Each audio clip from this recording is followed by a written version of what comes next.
안녕하세요. 제 이름 알파고 신하시고 한국에 온 지 거의 19년 차, 20년 차이고 지금 현재로서 한국 언론사들에다가 이렇게 프리랜서로 일하고 있는 기자입니다.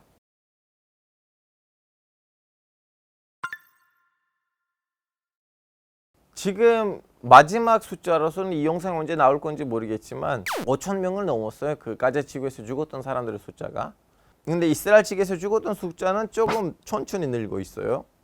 왜냐하면 첫날만 많이 죽었고 그 다음은 이제 미사일을 싸고 있는데 이미 이스라엘 정부는 자기 시민들한테 대피소에다가 대피하라고 한 상황이니까 덜 죽고 있죠. 근데 이제 이 상황으로 가면 이제 팔레스타인 사람이 더 많이 죽을 거고 이스라엘 사람이 거의 안 죽을 이제 분위기긴 한데 지상군 도입이 되면 좀 달라질 거예요.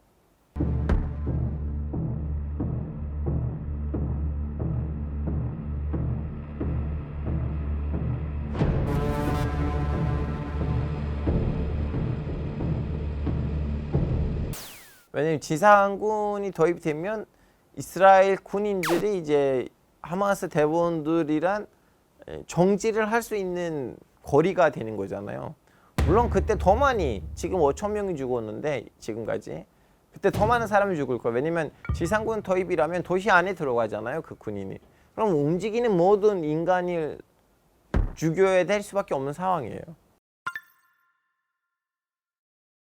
제 보기에는 그 3개월은 오히려 좋은 예시고 지금의 상황으로는 이 전쟁이 빨리 휴전으로 가거나 아니면 너무 오래 걸릴 거고 오직 가자 지구뿐만 아니고 그 레바논하고 시리아 그리고 예멘까지 다 동원될 수가 있어요.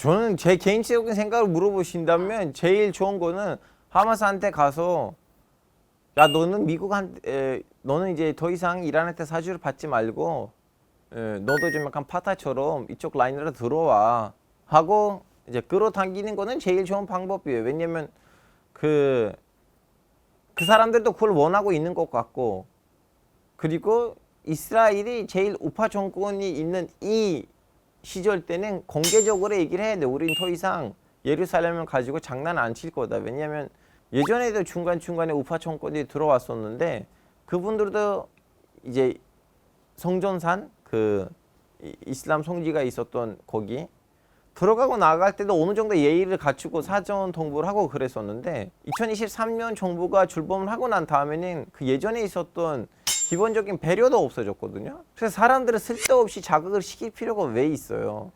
어차피 조직들은 자극된 시민 덕분에 살아남는 거잖아요. 근데 이스라엘에 와서 공개적으로 오케이 우리는 예전에는 원래 지켰어야 되는 그 예의 배려를 했었어야 되는데 못했다. 앞으로는 진짜 지킬 거고 우리는 그 더 이상 종교적인 중도를 원하지 않는다는 이런 좀 약간 말이나 그런 거 하면 제 보기엔 문제들의 70~80%가 불릴 거예요. 왜냐면 사람들도 이제 지친 거예요. 제가 오래 저기에 있었는데 사람들이 많이 지쳐 보이기도 해요.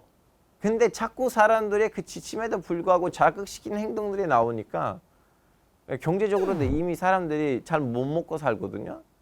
이 문제는 그렇게 풀기가 불가능한 것도 아닌 것 같아요. 근데 이제 표심이라는 문제가 있고 표심 때문에 정치인들이 하고 싶은지 안 하고 싶은지 모르겠지만 하면 큰 문제들이 일으킨 행동들을 하고 있고 그 암살 부대들은 항상 있었고 예전에도 많이 죽였어요. 셰 아흐메드 야신은 어떻게 죽었어요? 셰 아흐메드 야신이 하마스를 만든 사람이잖아요. 이 사람의 배꼽 밑으로는 마비였어요. 그래서 항상 휠체어 들고 다녔거든요. 그 사람 어떻게 죽은지 아세요? 전투기로 죽였어요. 그 사람을 그 전투기로 쏴서 죽였어요. 이렇게 그렇게 간절해요. 이스라엘이 그 문제에 있어서. 그래서 지금에 있었던 일 아니고 오래전부터는 있었던 일들이고 암살 부대들 항상 있었고 근데 이제 하마스의 군사 지도자가 있어요. 따로 모하메드 데이피라는 사람. 그 사람을 못 찾았어요. 이스라엘 아직도. 왜냐면 그 사람은 스마트폰 안 쓰고 아무것도 안 써요. 자기가 개발했던 어떤 의사소통 방법으로 그 3만 명의 대원으로 가려고 있는데 그리고 자기 집이 없어요. 항상 매일매일 누구의 집에서 자거든요. 이제 암살 대원을 오히려 그 사람을 잡기 위해서 구성할 텐데, 근데 제 보기엔 지금의 구성이 아닐 것 같아요. 오래전부터는 그 사람을 잡고 싶은데 못 잡았어요, 아직도. 저 그 사람을 잡아도 다른 사람이 나올 거예요. 예전에 셰 아흐메드 야신을 죽였고 다른 사람들도 죽였는데 하마스가 없어지진 않았잖아요. 그래요. 그 하마스 소멸은 완전히 소멸, 이렇게 말씀드릴게요. 불가능하진 않아요. 근데 그거를 하면 이스라엘이 유턴할 수 없는 길에 들어갈 수도 있어요. 왜냐하면 그 3만 명 대원으로 죽이려면 몇십만 명 팔레스타인 사람을 죽여야 돼요. 그 몇십만 명 팔레스타인 사람을 죽으면 이스라엘이 좀 약간 그걸 감당할 수 있을까? 이렇게 생각해야 돼요. 왜냐하면 하마스 없어도 다른 이상한 단체들 거기 많아요. 예를 들면 팔레스타인 지하드 조직이 있거든요. 그럼 걔네들이 그냥 멈추고 있을 것 같아요. 그래서 문제를 없애버려야 돼요, 사실은. 니네들이 왜 이렇게 들고 일어났냐. 67년 국경? 오케이, 67년 국경으로 갑시다.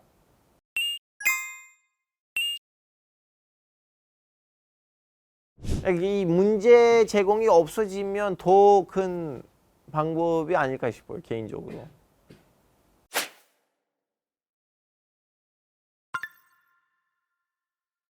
왜냐면 그 사람들은 무슨 경제 활동하고 일상적인 생활을 하는 사람들 아니에요. 특히 가자 지구는 더더욱 그러거든요. 가자 지구에 있는 사람들은 세계 보건 기구가 말하는 숫자가 뭐냐면 한 개인이 하루에 써야 되는 물이 100리터 넘어요. 이제 씻을 때, 밥을 먹을 때, 샤워할 때 등등등 100리터 넘는데, 이 전쟁이 터지기 전에 가자 지구에다가 공급되는 물의 1인당 평균이 88리터예요. 그리고 거기 인구의 70%는 외부에서 식량 지원이 와야지 사람들이 밥을 먹을 수가 있거든요. 그래서 그 사람들은 이미 좀 뭐라고 해야 되나요? 그 사는 거냐 안 사는 거냐라는 그런 분위기에서 하루하루를 보내는 상황이고, 그 사람들한테는 그런 좀 약간 하마스든 파타당이든 누구든 간에 빨리 나의 이 의미 없는 삶을 누가 바꿔줬으면 좋겠다, 이거예요.